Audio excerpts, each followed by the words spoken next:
शेवटी असतो मी, माझ्याशिवाय वाक्याला नाही विराम, वाक्याची पूर्तता करणार आहे मी पूर्णविराम. मी शाळेत जाते.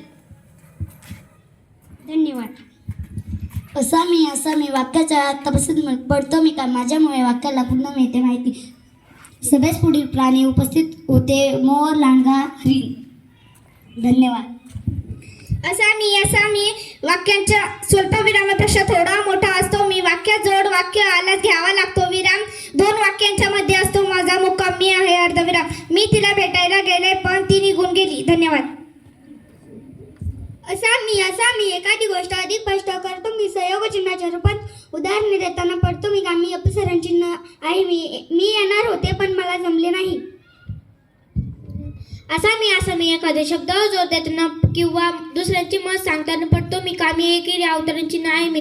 गांधीजींनी चलो जाव ही घोषणा दिली. नंबर 2 हस्ताक्षर सुधारणे महत्वाचे असते असे शिक्षक म्हणाले. धन्यवाद. असा मी बोलणाऱ्याची उद्गार असेच देताना पडतो मी का, मी दुहेरी अवतरण चिन्ह आहे. उदाहरणार्थ आई म्हणाली ताईला वही दे. असा मी वाक्यात घ्यावा थोडा विराम. माझ्याशिवाय नाही शब्दाला लगाम. थांबत पुढे जाणार मी आहे स्वल्पविराम. लांडगा मोर, लांडगा, हत्ती, हरिण हे प्राणी जंगलात राहतात. धन्यवाद. असा मी एखाद्या वर्णाचा लांब दीर्घ उच्चार करताना पडतो मी का, मी अवग्रह चिन्ह आहे मी. उदाहरणार्थ आई अहो. असा मी का, कोण, कोठे, कसे, केव्हा, काय विचारणाऱ्या वाक्याच्या शेवटी असतो मी. प्रश्नचिन्ह आहे मी. तुझी तब्येत कशी आहे. धन्यवाद. असा मी आश्चर्यकारक भाव व्यक्त करताना पडतो मी का, मी सर्वांच्या सुख दुःखात असतो मी सहभागी. उद्गारवाचक चिन्ह आहे मी. बापरे केवढा मोठा साप आहे. धन्यवाद.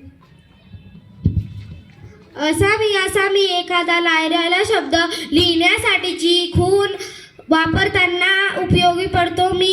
काकपद चिन्ह आहे मी क्रिकेट खेळते. असा मी दोन समान शब्द किंवा पर्यायी शब्द लिहिताना पडतो मी का, मी वाक्यात किंवा ओळीत शेवटचा शब्द अपुराच राहतो तेव्हा तिथे असतो मी. संयोग चिन्ह आहे मी आणि माझा मित्र शाळेसमोर खेळत होतो. माता पिता.